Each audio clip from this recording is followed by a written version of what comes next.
पूज्य भक्ति योगाचार्य श्री यशो विजय सुरेश्वर जी महाराज साहिब के समुदाय के मुनिराज श्री चित्त प्रसन्न विजय जी महाराज साहिब का काल धर्म तारीख 9 जून 2021 दोपहर 12:20 पर सूरत में हुआ। ये महात्मा का भव्य इतिहास जानने जैसा है। उससे पहले हम श्री उत्तराध्ययन सूत्र की वृत्ति में वादी वेताल श्री शांति सूर्य जी महाराजा ने बतलाई हुई छोटी सी घटना देख लेते हैं। एक शासन प्रभावक आचार्य देव बुढ़ापा आ जाने के कारण विहार नहीं कर सकते थे, तो वो एक ही नगर में अपने विशाल शिष्य परिवार के साथ बहुत सालों से रुके हुए थे। बहुत टाइम से एक ही जगह पर रहने के कारण से शिष्यों को कंटाला आ रहा था। साथ साथ में इतने सालों से आचार्य देव की सेवा कर करके वे थक भी गए थे। उन सब के मन में भयानक विचार आया कि यदि आचार्य देव का काल धर्म हो जाए यानी मृत्यु हो जाए तो हम आजाद हो पाए, उनकी सेवा और इस नगर से भी आजादी मिलेगी। सबने मिलकर एक योजना बना दी। आचार्य देव के वृद्ध शरीर को टिकाने के लिए अमुक औषध, अमुक खाने पीने की वस्तु आवश्यक थी। वह सब वस्तु वहाँ का श्रावक वर्ग अतिशय भक्ति भाव से वहराता था। कितना भी खर्च हो, आचार्य देव की सेवा में श्रावकों ने कभी भी कोई कमी नहीं रखी थी। लेकिन अब शिष्यों ने वो सब वस्तु वहरनी बंद कर दी। श्रावकों ने पूछा, यह तो आचार्य देव को खास वापरनी है, तो क्यों नहीं लेते हो? शिष्यों ने जवाब दिया, आचार्य देव ने अनशन करने का सोचा है, इसीलिए उन्होंने यह तमाम वस्तु वापरने की मनाही की है, इसीलिए हम नहीं लेते हैं।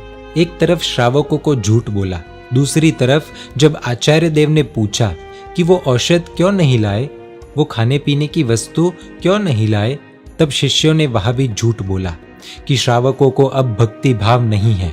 इतने सालों से भक्ति करके वे अब थक गए हैं, तो औषधि देने में बहाने बना रहे हैं, नहीं देते हैं। शिष्यों ने सोचा था कि आचार्य देव औषधि आदि नहीं लेंगे तो थोड़े दिनों में या थोड़े महीनों में उनका काल धर्म हो जाएगा, हम आजाद होंगे। इस तरफ सब श्रावक इकट्ठे हुए, आचार्य देव के पास आकर रोने लगे कि आप अनशन क्यों करते हो, हमारी क्या गलती है? आप भले वृद्ध हो लेकिन दूसरी कोई तकलीफ नहीं है, आपको अनशन करना उचित नहीं है। आचार्य देव को भारी आश्चर्य हुआ कि यह अनशन की बात कहाँ से आई। उन्होंने गंभीर बनकर सिर्फ इतना ही पूछा, आपको किसने कहा कि मैं अनशन करने वाला हूँ? श्रावकों ने जवाब दे दिया, आपके शिष्यों ने। यह सुनते ही आचार्य देव को बहुत दुख हुआ। वो सब कुछ समझ गए कि शिष्यों ने डबल गेम खेला है। श्रावकों को मेरे अनशन की बात की, मुझे उनकी कम भक्ति की बात की। आचार्य देव गंभीर थे। उन्होंने सोचा कि मैं सच बोल दूंगा तो मेरे शिष्यों की बुरी भावना श्रावकों को समझ में आ जाएगी, उनको धर्म के प्रति अविश्वास होगा, और जब मेरे शिष्यों को ही मेरी सेवा बोझ रूप लगती है तो मुझे उनके ऊपर बोझ बनकर जीना उचित नहीं है। आचार्य देव ने श्रावकों को कहा, हाँ मैं अनशन करने वाला हूँ। फिर किसी भी तरह से श्रावकों को समझा दिया और उसी दिन से अनशन शुरू किया। समाधि के साथ काल धर्म प्राप्त करके वे देवलोक में गए। यह घटना से पता चलता है कि आज से 1500 साल पहले तो आज के कंपैरिजन में तो अच्छा काल था, फिर भी उस काल के इतने सारे शिष्यों ने अपने साक्षात गुरु की भी सेवा से मुंह मोड़ लिया, इनडायरेक्टली उनकी हत्या ही कर दी। आज का काल तो उस काल की अपेक्षा से बहुत ज्यादा खराब है। फिर भी देखो यह मुनिराज चित्त प्रसन्न विजय जी को तकरीबन 33 साल की उम्र में दीक्षा लेने के बाद उन्होंने वैयावच को ही अपनी जिंदगी की साधना बना दी थी। भक्ति योगाचार्य श्री जी के बड़े गुरु भाई पूज्य आचार्य श्री अरविंद सुरेश्वर जी महाराज साहिब की सेवा उनके अंतिम पल तक मुनि जी ने की। बहुत सारे शिष्य अपने साक्षात गुरु को भी नहीं संभालते थे। यहाँ एक ही मुनि ने अपने गुरु नहीं लेकिन अपने वडील की संपूर्ण सेवा की। सेवा में गोचरी पानी लाना वपराना तो है ही, साथ में स्थंडिल मातृ परठना, कभी वॉमिट हो तो वो भी साफ करना, लूज मोशन के कपड़े बिगड़े तो वो धोना, यह सब की तैयारी यह मुनिराज की थी।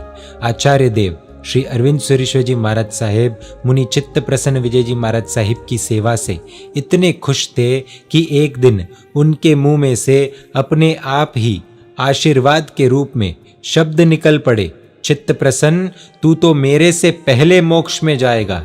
गुरु के पास इससे बड़े आशीष की अपेक्षा ही क्या होगी। ऐसा कह सकते हैं कि वडीलों की सेवा के प्रभाव से या दूसरे कारणों से उनके पास इंट्यूशन शक्ति आ चुकी थी।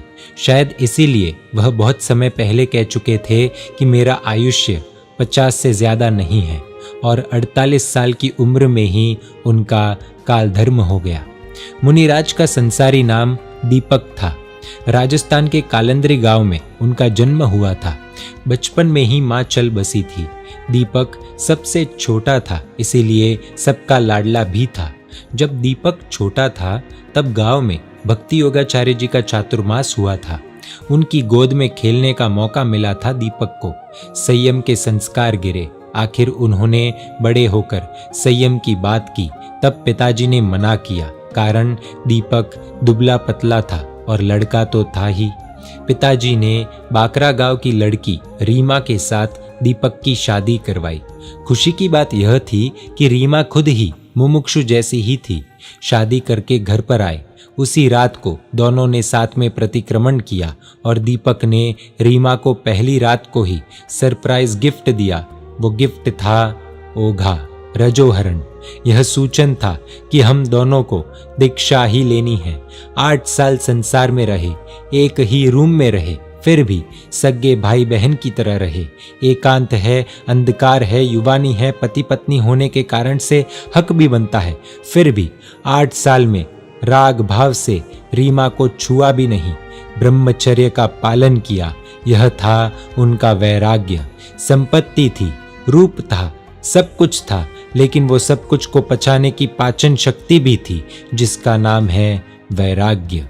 अरे, जब बंबई में कॉलेज में पढ़ते थे तब रात्रि भोजन के पाप से बचने के लिए वहां टिफिन लेकर ही जाते थे। पढ़ने में दीपक होशियार था। मेडिकल साइंस में जाने की भावना थी, लेकिन वहां हिंसा देखकर दीपक का मन नहीं माना। उसने वह लाइन छोड़ दी। मुनिराज श्री चित्त प्रसन्न विजय जी महाराज साहेब का 15 साल का दीक्षा पर्याय था। 13 वर्ष पूज्य आचार्य श्री अरविंद सूरी जी महाराज साहिब की सेवा में थे। 2 साल भक्ति योगाचार्य श्री जी के पास में थे। मुनिराज श्री ने शनिवार शाम को 5:30 बजे के आसपास कोसंबा नाम के गांव से विहार शुरू किया था। विहार में ही माइनर ब्रेन स्ट्रोक आया। उस कारण से चक्कर आए और मुनिराज हाईवे पर ही गिर गए। एक श्रावक भाई उनको हॉस्पिटल ले गए। हॉस्पिटल पहुंचे तब तक मुनिश्री होश में आ चुके थे। उन्होंने अपना नाम बताया। माइग्रेन का मुझे प्रॉब्लम है वो भी बताया। अंकलेश्वर की हॉस्पिटल में सीटी स्कैन हुआ। उसके बाद दूसरा ब्रेन स्ट्रोक आया और वापस बेहोश हो गए। शनिवार रात को ही उनको सूरत लेकर गए। सूरत में 4 घंटे का ऑपरेशन भी हुआ, लेकिन फिर लगा कि ऑपरेशन सक्सेस नहीं हुआ है, तो मुनिराज को तुरंत ही उपाश्रय में लाया गया। वहां चतुर्वेद संघ की हाजिरी में लगभग 12:20 पर नवकार की धुन के बीच में ही मुनिराज श्री चित्त प्रसन्न विजय जी महाराज साहेब ने प्राणों का त्याग किया। इस घटना से ऐसी अनेक बातें हैं जो समझने जैसी है। जब पता चला कि अब बचने के चांसेस कम हैं, तो मुनिश्री को बड़ी हॉस्पिटल में नहीं ले गए, लेकिन उपाश्रय में ले आए। वहाँ पर अनेक साधु साध्वी जी होते हैं। पूरा संघ नमस्कार महामंत्र वगैरह की धुन लगा सकता है। ऐसे पवित्र माहौल में यदि मरण हो तो अवश्य समाधि मरण प्राप्त होता है। जब हमको पता चले कि हमारे स्वजन के जीने के चांसेस कम है, तब हॉस्पिटल में नहीं रखकर व्यक्ति को घर पर लाकर रूम में ही मंदिर उपाश्रय जैसा माहौल बनाकर रोना धोना नहीं, बल्कि धर्म का माहौल बना सकते हैं, और सिर्फ धर्म का। मुनि श्री का नाम है चित्त प्रसन्न विजय जी। भक्ति योगाचार्य श्री ऐसे ही कोई नाम नहीं देते, लेकिन दीक्षार्थी में जो गुण हो, जो गुण बढ़ाना हो, उस गुण को ध्यान में रखकर ही नाम देते हैं। यहाँ पर हकीकत में यही हुआ। यह सिर्फ कहने की या मस्करी की बात नहीं है, लेकिन सच्चाई है कि मुनि श्री ने पूरा संयम जीवन मन की प्रसन्नता के साथ बिताया। परिस्थितियां भले ही कितनी भी प्रतिकूल आई, लेकिन उनका मन हमेशा हंसता ही रहा। गुरु द्वारा दिए हुए नाम ने उनकी आत्मा में सच में प्रसन्नता भर दी। जैन धर्म में मरण को भी महोत्सव बनाने के लिए अनेक उपाय बताए गए हैं। मौत तो आनी ही है, लेकिन हम समाधि के साथ क्यों न मरे। थोड़े समय पहले ही समाधि मरण पुस्तक छपी है। जैन मीडिया के माध्यम से समाधि मरण को लेकर अनेक वीडियोस हमने देखे, अनेक गीत सुने, अनेक स्तुति सज्जाएं सुनी। हर एक व्यक्ति से यही निवेदन है कि एक बार ये पुस्तक अवश्य पढ़ने जैसी है। यह पुस्तक पढ़ने के बाद एक मुनिराज का तो यहाँ तक कहना था कि यह बुक पढ़ने के बाद मुझे भी ऐसे ही मरने की भावना होती है। अभी तक अनेकों ने यह पुस्तक पढ़कर मन की समाधि पाई है। इसीलिए यदि अनुकूलता हो तो ये पुस्तक सच में पढ़ने जैसी है। जैन मीडिया पर ऐसे वीडियोस आते रहेंगे। देखने के लिए आपको Jain media YouTube channel subscribe कर नोटिफिकेशंस के लिए बेल आइकन प्रेस करना होगा। आप हमें फेसबुक और इंस्टाग्राम पर भी फॉलो कर सकते हैं। परमात्मा के आज्ञा विरुद्ध कुछ भी कहा हो तो मिच्छामि दुक्कडम। जय जिन शासन, जय महावीर।